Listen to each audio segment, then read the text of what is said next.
दिल्ली में बीजेपी और आम आदमी पार्टी के बीच सियासी जंग जारी है। इस बीच आपके राज्यसभा सांसद संजय सिंह को दिल्ली की अदालत द्वारा 14 दिनों की न्यायिक हिरासत के तहत तिहाड़ जेल भेजने के बाद दिल्ली बीजेपी प्रवक्ता हरीश खुराना ने उन पर तंज कसा है। अपने तंज में उन्होंने कहा है कि आप सांसद को पता चल गया कि अब जेल से बाहर आना मुश्किल है। दरअसल दिल्ली बीजेपी प्रवक्ता और प्रदेश के पूर्व सीएम मदन खुराना के बेटे हरीश खुराना ने आप सांसद संजय सिंह को लेकर अपने पोस्ट एक्स में लिखा, सुना है संजय सिंह जेल में 16 किताब पढ़ने के लिए ले गए हैं, यानी उनको भी पता है कि वो 10 से 12 महीने से पहले बाहर नहीं आने वाले, वरना 14 दिन की न्यायिक हिरासत में कौन 16 किताब पढ़ लेगा। अब दिल्ली के सीएम अरविंद केजरीवाल जी का भी नंबर जल्द आने वाला है। आप भी देख लो कौन सी किताबें पढ़ोगे। उधर 14 दिन की न्यायिक हिरासत मिलने के बाद आप सांसद संजय सिंह 27 अक्टूबर को अदालत के सामने पेश होंगे। वहीं कोर्ट में सुनवाई के दौरान संजय सिंह को खुद अपनी बात रखने का मौका मिला तो संजय सिंह ने ईडी से लेकर अडानी तक पर आरोप लगाने और सवाल उठाने शुरू कर दिए। संजय सिंह ने कहा कि ईडी ने 8 दिन की कस्टडी में मुश्किल से 2 से 3 घंटे पूछताछ की और केवल एक आदमी से आमना सामना करवाया। आप उनके सवाल देखिए कैसे कैसे पूछ रहे हैं कि मैं अपनी मां को पैसे क्यों दिए, किसी की मदद के लिए पैसे क्यों दिए। संजय सिंह ने कहा अगर उनकी मंशा जांच करनी होगी तो गंभीरता से करेंगे, ये एंटरटेनमेंट डिपार्टमेंट बन गया है। इस पर जज एम.के. नागपाल ने कहा कि आपसे रोज पूछताछ हुई है। संजय सिंह यही नहीं रुके, उन्होंने जज से कहा मैंने अडानी के घोटाले की जांच के लिए याचिका दी थी लेकिन कोई जांच नहीं की गई। संजय सिंह के बात सुनकर जज एम.के. नागपाल नाराज हो गए और उन्होंने कहा ये पूरी तरह से असंबंधित मामला है। अगर पीएम मोदी या अडानी के लिए कुछ बोलना है तो इसकी इजाजत नहीं दी जा सकती। केस से जुड़ा कुछ बोलना है तो ठीक है, लेकिन राजनीतिक भाषण देने की इजाजत नहीं दी जा सकती। अगर आपको यही करना है तो यहाँ आने की जरूरत नहीं। आपकी पेशी वीडियो कॉन्फ्रेंसिंग के जरिए भी करवाई जा सकती है। आपको बता दें कि इससे पहले 10 अक्टूबर को अदालत में सुनवाई के दौरान जज ने कहा था कि संजय सिंह को मीडिया में बयानबाजी से बचना चाहिए। Bureau report, news 24। दिल्ली आबकारी नीति मामले में पूर्व डिप्टी सीएम मनीष सिसोदिया की जमानत याचिका पर सुप्रीम कोर्ट में सुनवाई हुई। इस दौरान केंद्रीय एजेंसी सीबीआई और ईडी के वकील ने कोर्ट को बताया कि आम आदमी पार्टी को आरोपी बनाने पर विचार किया जा रहा है। सुनवाई के दौरान जजों ने ईडी से पूछा कि निचली अदालत में सिसोदिया के खिलाफ आरोप तय करने की प्रक्रिया अब तक शुरू क्यों नहीं हुई। कोर्ट का कहना था कि किसी को इस तरह लंबे समय तक जेल में रखना गलत है। दोनों जांच एजेंसियों की ओर से अतिरिक्त सॉलिसिटर जनरल एस.वी. राजू ने जस्टिस संजीव खन्ना और जस्टिस एस.वी. भट्टी की पीठ से कहा, उन्होंने राज्य को निर्देश दिए हैं कि एजेंसियां आम आदमी पार्टी को आरोपी बनाने पर विचार कर रही है। हालांकि पीठ ने एस.वी. राजू से मंगलवार को इस बारे में अपना रुख स्पष्ट करने को कहा कि क्या सीबीआई और ईडी की जांच वाले मामलों में आपके खिलाफ अलग अलग आरोप होंगे। दूसरी तरफ आम आदमी पार्टी दिल्ली आबकारी नीति मामले में सीबीआई और ईडी की कार्रवाई को राजनीति से प्रेरित बता रही है। हाल ही में आप सांसद राघव चड्ढा ने कहा कि सत्येंद्र जैन पर कार्रवाई हुई लेकिन उनके खिलाफ कुछ नहीं मिला। मनीष सिसोदिया पर झूठे आरोप लगाए गए लेकिन उनके खिलाफ भी कुछ नहीं मिला।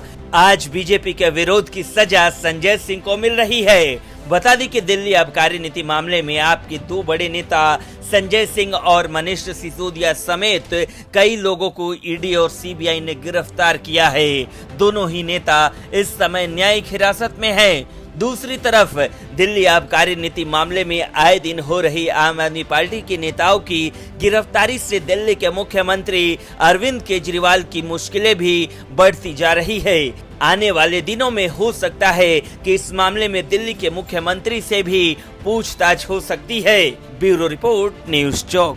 दिल्ली शराब घोटाला केस में जेल में बंद दिल्ली के पूर्व उप मुख्यमंत्री मनीष सिसोदिया की जमानत अर्जी पर सुनवाई के दौरान सुप्रीम कोर्ट ने कहा कि ईडी ये नहीं कह रही है कि पैसा आपके पास कहां से आया है, बल्कि वे ये कह रहे हैं कि आपकी संलिप्तता के कारण आपने अपराध की आय में सहायता की है। वहीं मनीष सिसोदिया की सीबीआई और ईडी के मामले में दायर जमानत अर्जी पर सुनवाई के दौरान सुप्रीम कोर्ट ने मुकदमे की प्रगति के बारे में पूछा कि इस मामले में लगभग 21,000 से 30,000 दस्तावेज हैं, 290 से अधिक गवाह हैं, कैसे समय से ट्रायल पूरा होगा।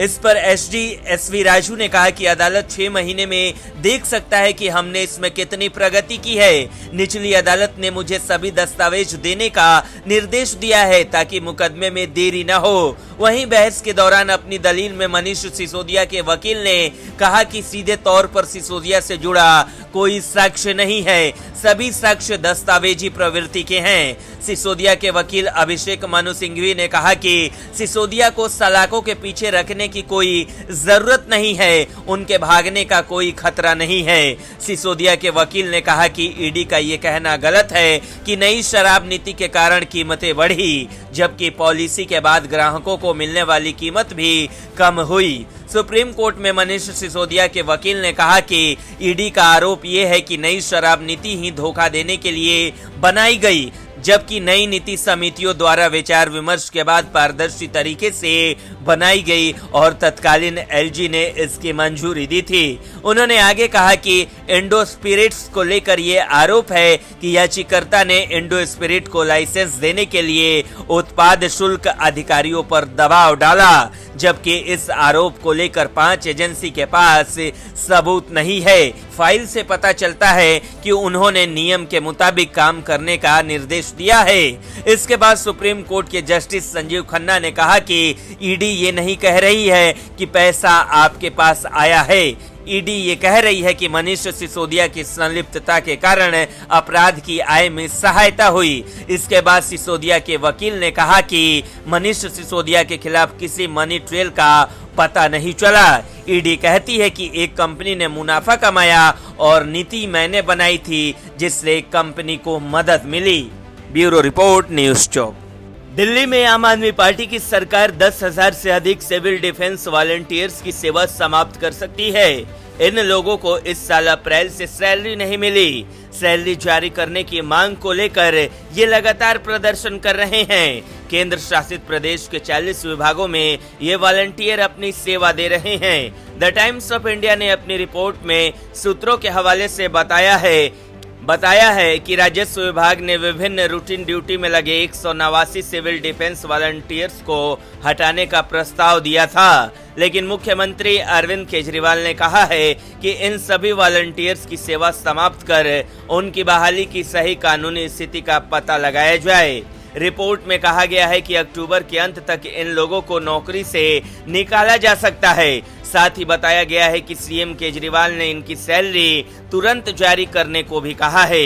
सूत्रों के हवाले से रिपोर्ट में कहा गया है कि भविष्य में ऐसी बहालियों में उचित प्रक्रिया का पालन करने के निर्देश भी सीएम केजरीवाल ने दिए हैं। उन्होंने एडहॉक नियुक्ति अब तक नहीं करने को कहा है।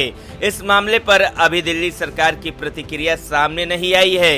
एक अनुमान के मुताबिक इन वॉलंटियर्स को वेतन के लिए दिल्ली सरकार सालाना 400 करोड़ रुपए देती है। इनमें से 280 करोड़ रुपए का वेतन बस में चलने वाले मार्शलों के खाते में जाते हैं। इसको लेकर अधिकारियों का कहना है कि उनकी ड्यूटी नागरिक सुरक्षा अधिनियम के मुताबिक नहीं है। एक अधिकारी के मुताबिक इन वॉलंटियर्स की उनकी अनिवार्य जिम्मेदारियों और कार्यों के विरुद्ध तैनाती को विभिन्न विभागों द्वारा अवैध करार दिया गया था और उनका वेतन रोक दिया गया था। वेतन नहीं मिलने के विरोध में सिविल डिफेंस वॉलंटियर्स ने हाल ही में कई विरोध प्रदर्शन किए हैं। एक सप्ताह पहले ही दिल्ली परिवहन निगम की बसों में मार्शल के तौर पर तैनात कई सिविल डिफेंस वॉलंटियर्स ने बकाया भुगतान न करने पर आईएसबीटी कश्मीरी गेट और 30 हजारी कोर्ट के बीच एक सड़क को जाम कर दिया था।